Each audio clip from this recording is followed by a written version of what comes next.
You know, I can't help but think.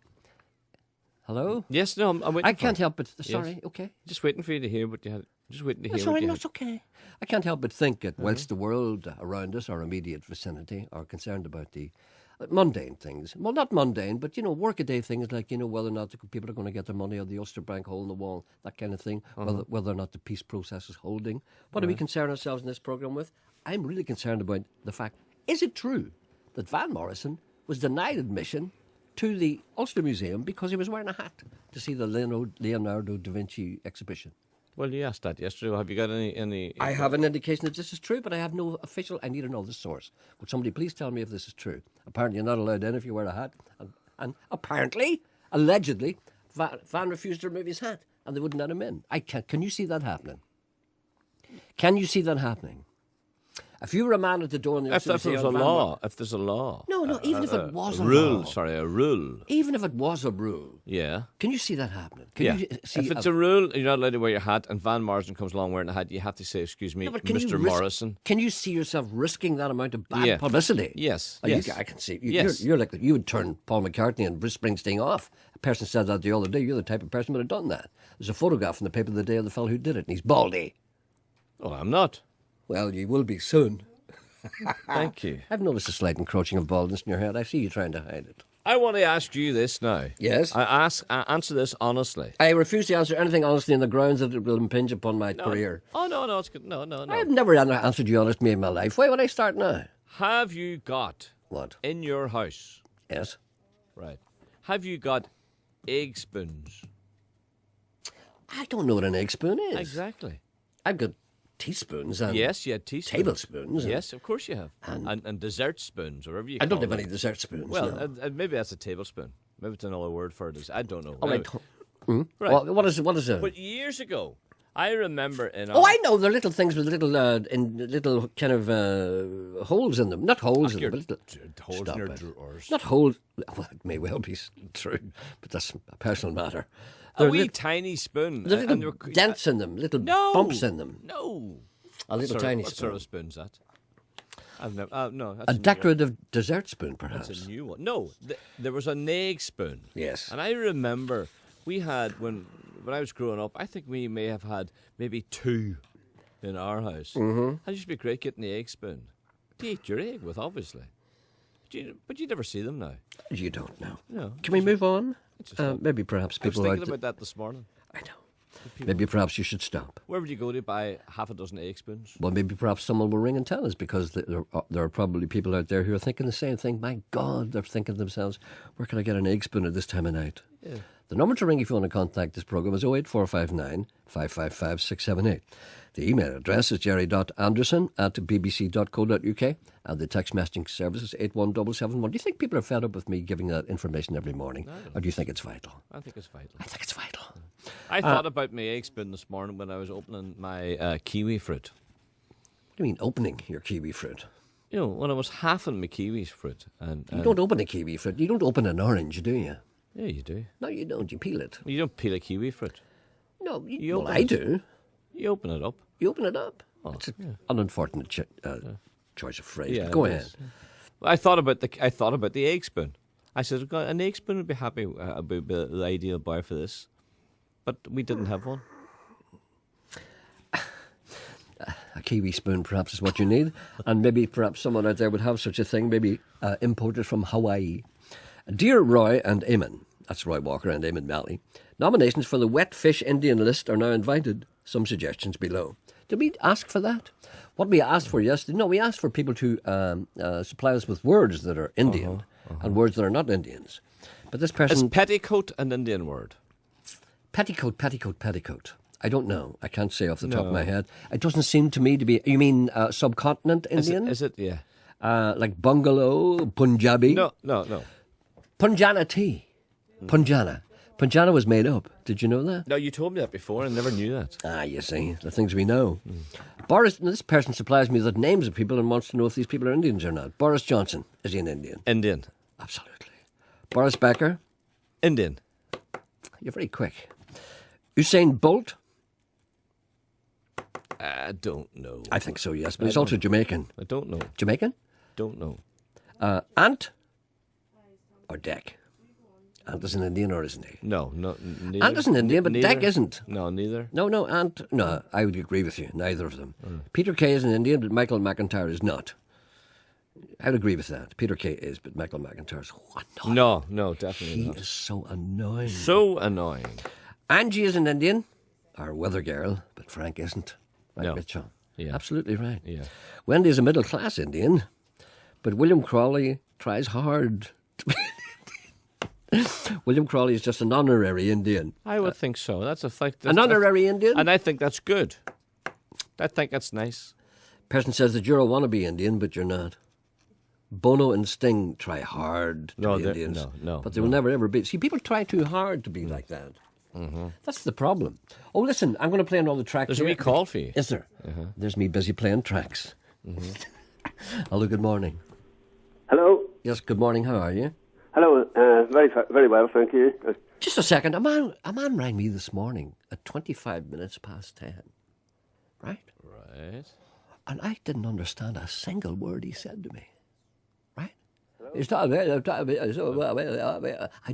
mean, do you know the way sometimes you hear a kind of... PJ. PJ. No, PJ thinks you've left him. PJ, no, I haven't left PJ. Hello, PJ. You see? PJ? I'd say hello. Hello? Hello, PJ. I haven't left you at all. Just when I started to talk to you, something occurred to me. I'll be with you in a second. Don't worry about that. I'll be with you in a second. And he thought, do you know the way you get an Ulster Scots accent and you can get the odd word? Why didn't you tell PJ this story? But then? sure, he's listening. Yeah, but it's all inclusive. No, but see, then. PJ, I don't know PJ. PJ might have a very thick Ulster Scots accent. I don't know. Ask him. PJ, have you got a very thick Ulster Scots accent? PJ. You see, hello, PJ. Hello. You see, it's not point me telling him anything. PJ, Gerry's talking to you now. Right, okay. Sorry, it's just the volume is very poor on this phone of mine. Sometimes, no, it's not your phone. It's the way it is. Can It you sounds hear as me? if you're talking from the moon. PJ, Yes. can you hear me? Yes. Can you hear me okay? Well, you're a bit faint, but I can hear you. Am if I listen louder? carefully. Am I louder than Gerry? I think you are, yes. Right, try Gerry now. Here's Gerry. This is me. Right, hello. Morning, Gerry. Am I louder than him? Well, at the moment, yes. All right then. Listen, That's as that regards sort the of- egg spoons. Yes? I think egg spoons were for if you boil yourself an egg, and if it's a small egg, well then a large teaspoon would not be able to spoon out the yolk, etc. This is true. Hello. Yes. Yes, okay, no, we're here. So the egg spoons were made about half the size of a normal teaspoon, which you would usually use for your boiled egg, Yes. I think. Well, the ordinary teaspoons I find them fairly adequate when No, it comes to consuming eggs. Yeah, we know that, but where would you get an egg spoon now? You started this. I don't know. We have one at home here. Yeah, we see you only have one. Is that right? Yes, that's right. That's right. Oh, how triumphant you are. No, but how many have you got, Gerry? None. Was there one in your mother's house? I don't know. I bet you there was. I don't know. I bet you there a wee spoon. Will you stop talking about this? Will you please stop? No. Just stop talking about it. What's this man, PJ? Yeah. PJ, we're sorry we disturbed you today. Okay. That's all right. Thank you for disturbing us, and thank you for. as well as the egg spoon topic. I'm intrigued as to why here in Ireland, which is the home of the humble spud, I'm intrigued as to why we're importing potatoes from Israel, Perthshire, and Norfolk. But we've always done this. We've always done this. Do you want me to tell you about Canarian seed potatoes? Well, I know that we export seed potatoes. Not only that, I was an instrument for exporting Canarian seed potatoes many years ago when I was a normal person. When I was 18 years old, I used to work down in the docks in Derry, Londonderry for a well-known shipping firm. And I was the man who supervised the unloading of lorries of Canarian seed potatoes. And, you know, it was I regarded it as an outrage. That were being brought here. Yes, indeed. I can't believe it.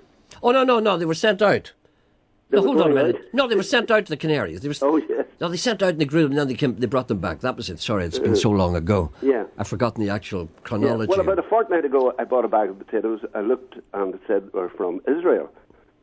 Well, And about a week later, I bought another bag and they were from Perthshire.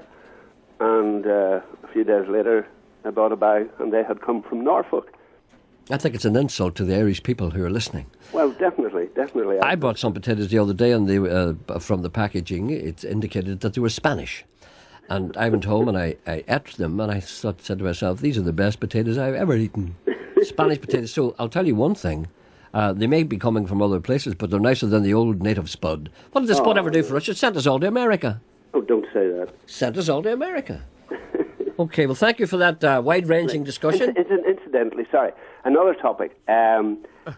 One way of solving the unemployment problem, and perhaps solving the lack of potatoes problem, yes, would be to take the unemployed, if they're willing, out into the countryside and get them to destroy all the rushes. As you drive around the countryside, I'm struck by the number of fields with nothing growing in them except rushes. So what you're talking about here is a 5-year plan. I think Stalin did that once. Got all the people and put them out into the fields, and then they all died. No, we won't do that here. We're not Russia yet. Well, the thing is, historically speaking, I think a lot of Ireland's problems arose through lack of land. That's right. You know, and 100 years, 200 years ago, everybody was going mad for land. Now, we have the land, you might say, but there's nothing growing on it except, a lot of fields. Rushes are growing. Nobody seems to be worried. That's right. And if the grass was growing there, then we could be feeding cows and making milk, cheese, yogurt, etc., etc. Have you ever considered going on a holiday? How do you destroy rushes? Will you stop asking these questions? Because people will ring up and tell you how to destroy rushes. You tell me, Mr. I Anderson. don't care how you destroy rushes. You were brought up in the country. Yes. How would you destroy rushes? I used to just leave them alone. Can't you not learn to leave just things alone? Yeah, but if you wanted to remove there are them, fields. If you want, there are fields where rushes are. Well, leave them alone. God put them in. God made rushes. If He hadn't made rushes, they wouldn't be there. There are fields for rushes. But Gerry, yes, Gerry, if you used that analogy, logic, the place would be covered in dockings. That's right. The Norwegians brought them, the Vikings, because they are very, very prolific. You know, they'd cover, and nettles, they'd take over the whole countryside in a short time. The Catholics. One moves in, then they all move in. Okay, thank you very much. Right, okay. Would I have time for another topic? Yes. That man's inexhaustible. I think you need that holiday. I was in a very well-known restaurant near Belfast, and I saw our finance minister, Sammy Wilson. Yes. He and several ladies, and he seemed to be drinking about a pint glass of Coke, it looked like. Yes. You know? So, but then the people I was with, my friends, we began debating, when was it that the DUP told the Women's Coalition to go home and do their knitting? Oh, God, probably, I don't know when that was. Oh. So what's 5, 6, 7, 8 years ago? It would have been, yes. And you feel as if Sammy's behaviour is not... But none of the ladies that he was with were doing any knitting. They were having a meal. But listen, in a restaurant. I don't think that's a crime yet. Anyway, thank you for that riveting piece of gripping information. Okay, that's good. Thank you. Bye. Thank you. Now, bye. Bye. So we've now been told that Sammy Wilson was in the restaurant drinking Coke, and there was 2 or 3 women with him. They were having a meal. That's the type of information we need. There's another call. I hope it's not like the last one. Listen. What was I going to say to you? I was going to tell you something interesting there, but it slipped my mind because it's so unusual for a thing like that to happen. Hello, good morning.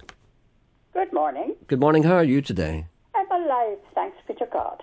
Well, you know, that's the way we should all feel, and we should hope no more. Hope for no more, should I say. Well, you know, it's great when you get up in the morning and say, I am alive. I can get out of bed. I can listen to that pair of Egypts on every morning. Yes, Nolan and Vinny. No, yes. No. I would say that I enjoy the follow-on from Nolan, because your heart does be broken, first of all, with bad news early on in the morning, and then you come on and you get bad news again at news time, and then you get distressing stories at Nolan, and then you get these 2 agents that chitter on and make you laugh. Nolan. Thanks be to God. Nolan makes you put your head in the oven. There's one thing about that is don't put the gas on. No, that's the second step. That's that large second step that we try and avoid. Anyway, But I thank you must for say that. something. And what about yourself? What are you up to these days? What are you doing today? Oh, listening to Egypt on the radio. Right then. So we're not going to get any further than that then. And congratulating on them in improving society today. I think we do the best we can because, after all, we are nature's healers. Yes. Thank you very much. But you see, the thing about it is, Gerry, that Sean brought on something there about egg spoons. Yes. And you see, today we are in society, anything will do. Yes. Because in previous times you would have had a little salt shovel. That's right. And then you had your egg spoon, both shaped the same. And then you had the grapefruit spoon, also shaped the same. Yeah. And so it went on. That's right. Now we have, you put your hand into a drawer and you take whatever comes first. That's right. It was all over for me when they gave me a fish supper wrapped in a little cardboard box. And I couldn't get at it. You know, we used I to... can remember getting permission to go and buy a fish supper. Remember the time you used to get the fish supper wrapped in the paper and the, the vinegar would make Nothing it... better. And you could poke a hole in it. That's right. You could poke a hole in it and take... then you got the smell. That's right. And the good lard that we were brought up on. The first man that put a fish in a box, the first man that put a fish in a cardboard box should be punished. Taste. Listen, we have to go now. Thank you very much, darling. God bless. God bless you. Be good and keep me laughing. I will forever. indeed, if we can. Thank you. Thank you. Any word yet about Van Morrison? No. Can I ask you something? Here's a definition of an egg spoon. This is the best definition ever. Yes. Do you want to hear the definition of an egg spoon? Yes. An egg spoon is a specialised spoon for use in eating boiled eggs. In comparison to a teaspoon, it typically has a shorter handle and bowl, a more pointed tip, and often a more rounded bowl. That's what I want to ask you. These characteristics are intended to facilitate the removal of the egg's contents from the shell through a small hole in one end. For this purpose, the egg spoon is easier to use than the normal teaspoon. I usually use a harpoon. What an amazing insight into egg spoon etiquette. I'm so glad I tuned in. That's a sarcastic text. I don't think so. And here's Sandra. It reminds me of something that I forgot about. And I bet you don't remember this. What? Apostle spoons. Never heard of it. Oh, yes, you did. No, I didn't. Little spoons with an apostle in the top of it. No. Apostle, like Peter, I know Paul. who you're You know what talking apostle about. is? No. Apostle. Never. Does Protestants know what apostles No, are? I never Does heard. Protestants know what apostle says? Never heard of it. We had one of those. I didn't think we had an egg spoon until I suddenly remembered that we had I remember a a wee man. man with a crown on top of his head. No, he didn't have a wee crown. Well, a little thing like a halo. No, nor a halo. Hello, is that a halo? Hello, is that a halo? I remember us having a Yeah, of spoon course. with but a wee man standing there. Aye. And he was just at the He had a top of wee your beard on spoon. him. And a beard on him Aye. and a thing in his head. And you stuck him into the egg and you ate it. And what did you use him for? He was an apostle. He was an apostle, an apostolic egg spoon. Don't you? I think we're losing our minds here. Mercifully, the news will come an hour in out of 2 or egg 3 spoon. seconds and we'll be okay after the news, I hope. On 92 to 95 FM and 1341 Media.